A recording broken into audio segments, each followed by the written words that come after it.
right, Annette, before we finish up, you have to tell me and show me your beautiful Camaro. Okay. Same car you've had since you were 16? Yes. All right. This is my longtime engine builder, Gene Fulton Competition. I've always pretty much ran his stuff until I went to the turbocharger stuff. And now I'm back with him again. And this is a true back half car. It's still got the stock suspension under the front.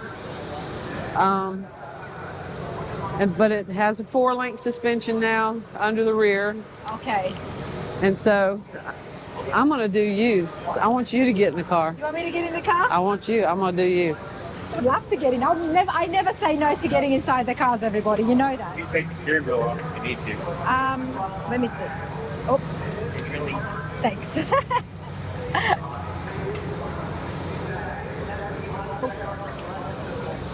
Okay. Reminds me of the time I was with Carl Tucker inside that C10, but wow. First of all, All right, so how do you see? Is it because I'm shorter than you? Or? yeah, yeah, a little bit. Okay, so I'd have to get up a little bit like that. Yep. Okay, so All right. over here to the left, you know, is your clutch pedal. Yep, there's my clutch, gas, brake, that I understand. This I don't understand. Talk to me. Okay, the far right, this in the back position, that's in reverse. Okay, Take and grab that handle in front of that knob. all right. Now squeeze the handle and pull it a little bit forward. And then you see that notch there in the middle? Yep, All right, push it a little bit more until it clicks. All right, now you're in forward. now I'm in forward, okay. And so, no, you're in neutral right now. All right, so squeeze it and push it forward some more. Sometimes you have to rock the car. But anyway, you get the gist. Okay, yeah, but it goes in further more. It goes further, yeah, forward. Okay, All and right. that would be one, first gear? When they're all forward, all right, so what you had your hand on is forward, neutral, and reverse. All right, so these other, the red knob on top, that's your line lock. What's a line lock? It locks the brakes down so you can stage the car. Okay, And so like with a clutch car, you lock that button down with about 350 horse brake pressure here on this brake Right. pressure gauge. And so you're holding onto that button, you're in first gear. You're Right. gonna rev it up and you're gonna go ease the clutch out and move it into to full stage mode. So whenever you get in full stage, you're gonna let the clutch off, okay, but the gas is gonna be to the floor. Also, your brake pressure, you're gonna look at this gauge over here. So you're gonna rev it up and you're gonna ease out on the clutch and bump it into full stage. And, Right. and the gas is to the floor now. Once you hit full stage, you mat that gas and that clutch is to the floor and you're holding on to that button. As soon as that tree comes down, Rana is gonna let go of the clutch and that red button on top of that. So you've let the clutch out. You don't have to use the clutch anymore until the run is over. okay. So you're gonna see this shift light is gonna say, hey, Rana, it's time for you to shift. So where you've got your hand over here on that knob, Yep. pull it. Okay, well, you're gonna have to eat some Wheaties. I mean, you gotta snatch the shit out of it. Oh, okay. Well, I'm trying to be careful. I'm No, always no, no. careful in someone else's ride. No, All right, see- you want me to pull it? Oh yeah, pull it. There you Okay. go. All right, so then you're gonna wait for this light to come back on again. And so you've already moved your hand over to the next one. And so when this light comes on again, you're gonna snatch that one. I see. And then you're gonna wait on the light to come again, but your hand should be already on the next knob. And then when this light comes on again, you're gonna pull that. And then about that time, you're gonna be at the finish line and you're gonna clutch it and pull the parachute at the same time. That's the parachute. No, don't pull that. That's the fire bottle. If I'm on fire, don't. God forbid, if that, we do not want to pull that. No. And This then. right here. Yep. And you pull it forward or down? Down, forward. Push it forward. Forward. Okay. So you're clutching it and you're and pushing that handle forward at the same time. Now this light here is measuring the RPMs. Yes. So the whole time your foot is pedal to the metal, slam down. Yes. And as the RPMs are changing, the the light is indicating and telling you to change, move over. And I guess it's so much more simpler than to have one shifter, because now you've just got this. It's a lot more faster, where all you are doing basically is just pulling down. All right, so now you're going to take the palm of your hand like this, and you're going to go to the one that's closest to you, and you don't get your hand hung between them. Okay. You're going to pop it. There you go. And then I might put this back into reverse. You can just leave it where it's at. I can leave it where it's at. But that is so cool. You know, I have never done that before. I have seen these and I've had these explained to me, but you know what I am like, which is why I had to do my first restoration. If my hands are not on it, it's hard for me to comprehend. Yes. If I'm not doing it, then now it just makes so much more sense. Mm-hmm. And we've done so many interviews with the Pro Street guys, and they've talked about the different shifters, I guess, and I knew it makes life a little bit easier, but to actually sit here, is this common with a lot of the other cars as well, where they would have an indicator that would tell them when it's time to shift?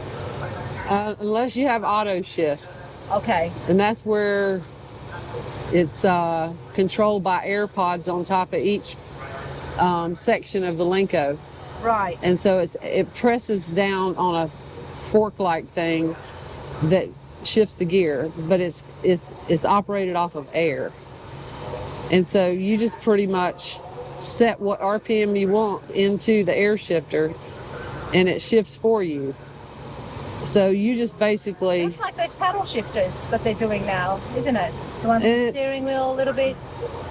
Where there is no clutch, and you're shifting with the paddles. Well, the only time you use the clutch in this car is when you take off and at the end of the run.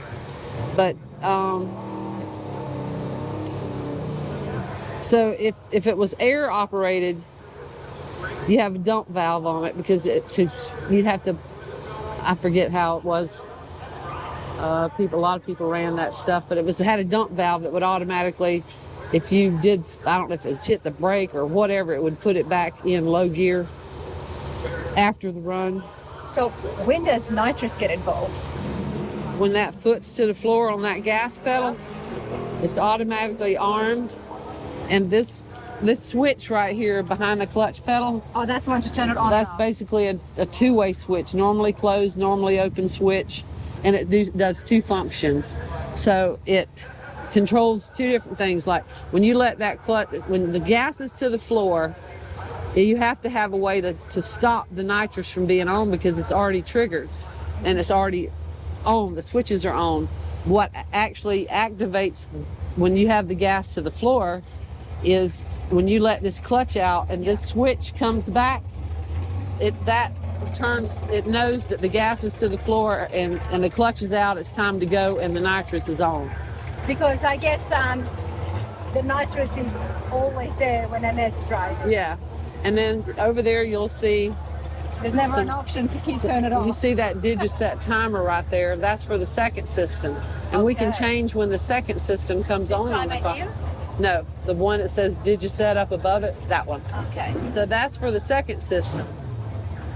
So depending on track conditions, how hot it is, if the track's tight, if the track's loose, we'll turn it on a little bit later.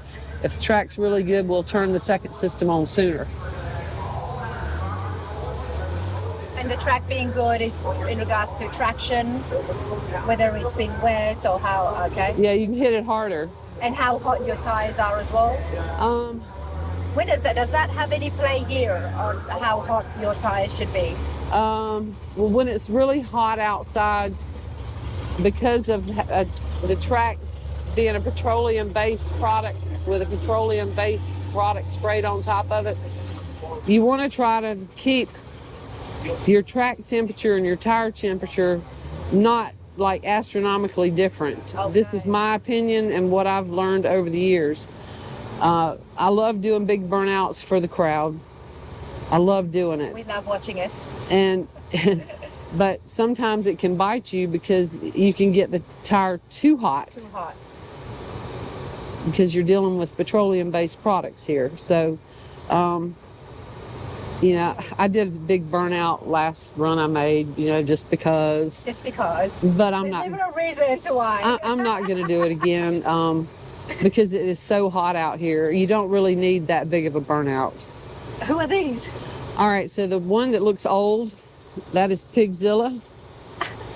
She's been riding with me since I started racing this car professionally. Oh my goodness, okay. And then last year when I went to the Havlik race, a little girl, and I'll show you this right here. You see this bracelet here? Yep.